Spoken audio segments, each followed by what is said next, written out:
Well, good day, interpreters. My name is Danilo Formolo. I'm one of the commissioners with CCHI, and I have the pleasure and honor to be here today with Margarita Bekker. Margarita is our past chair of CCHI, and she serves as the system manager for interpretation and translation services at Stanford Healthcare. And Margarita is really the pioneer, the engine behind the ETOE project. And so Margarita, welcome. And I'm very happy to ask you some awesome questions about this exciting and amazing project.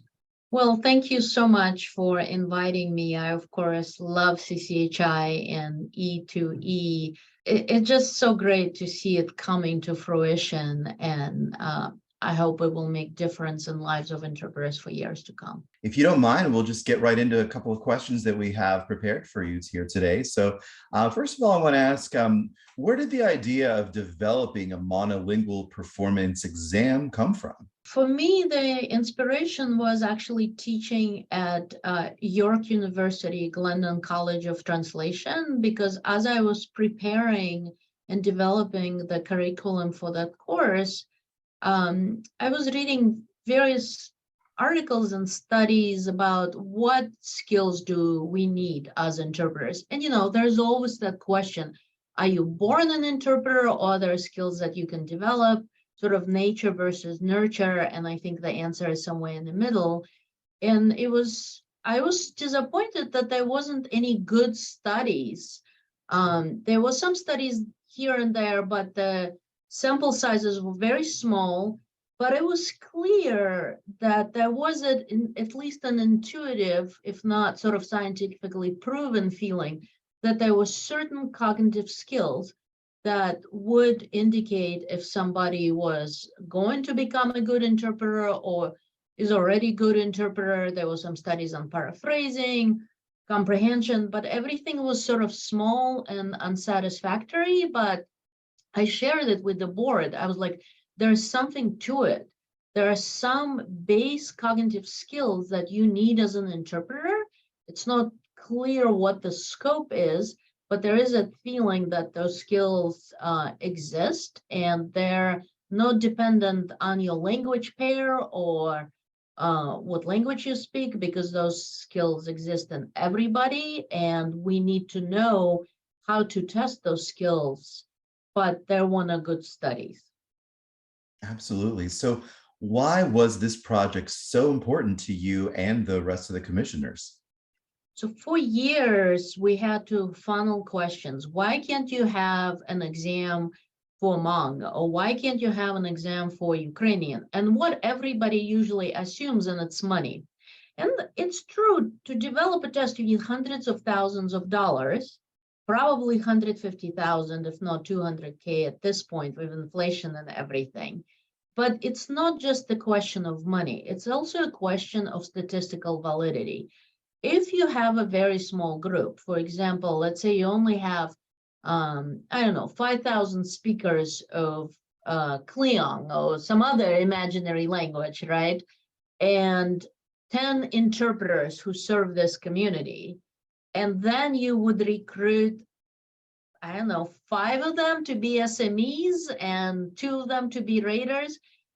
If you know anything about statistics, you would know this is an extremely small sample size, that you would not be able to develop statistically valid exam in many of the languages.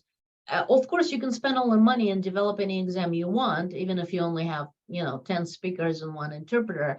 But we as an organization would not feel great doing it. It's really not ethical to develop an exam that is not statistically valid, that no psychometrician would certify, and then, charge people money to take that exam and to pass that exam.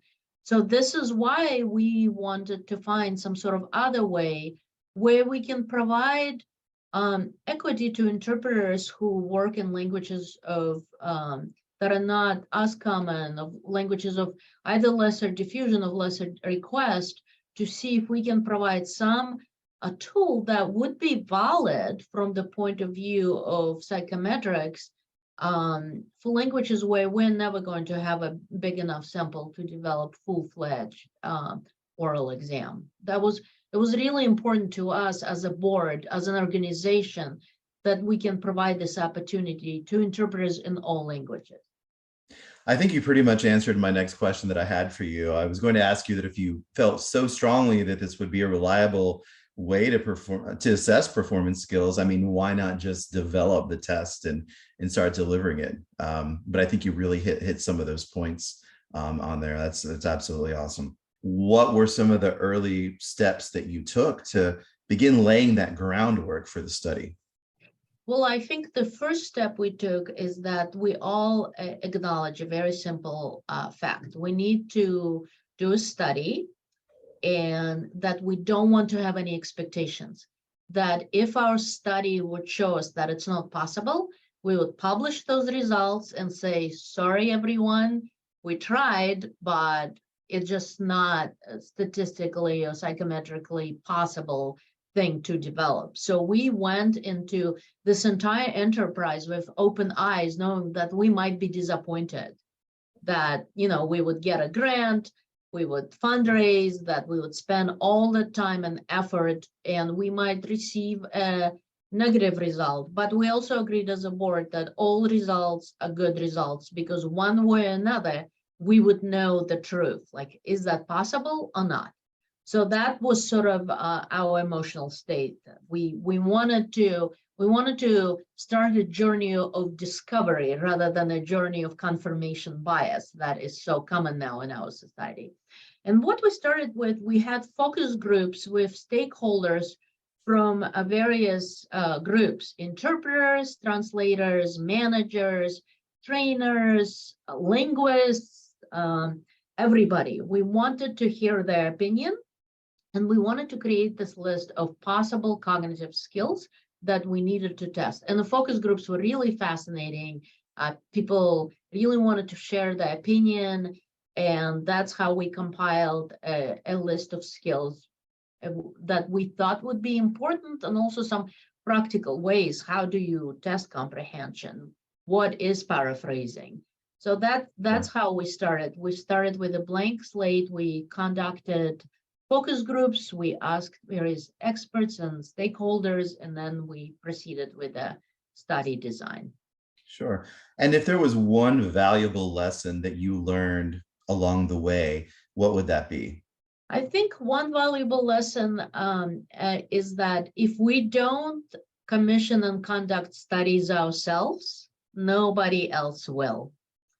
That it is up to us to work with experts such as statisticians and psychometricians and study what we do in the professional kind of ways. Because when you go to conferences, you often see little studies about interpreters that are done by people sometimes totally outside of a field that, oh my God, and sample size of 20. So, you know, we can't wait for others to study us. We need to do it. We need to apply for grants. We need to do fundraising, and we need to talk to the experts.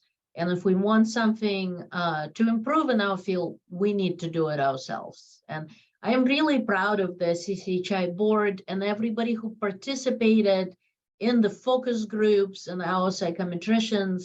It was a tremendous amount of work, and I'm grateful for everyone who donated to our Indiegogo campaign, and of course to Robert Wood Johnson Foundation, who gave us a grant to conduct this study. What we learned is also we assumed certain things, and not all of them panned out.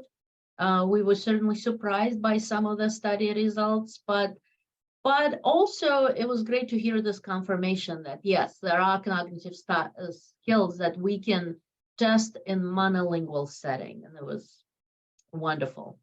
Well, awesome. This is an excellent body of work, Margarita, and I am so excited to see large volumes of interpreters receiving this credential. So thank you so much. Thank you. Thank you very much for inviting me today.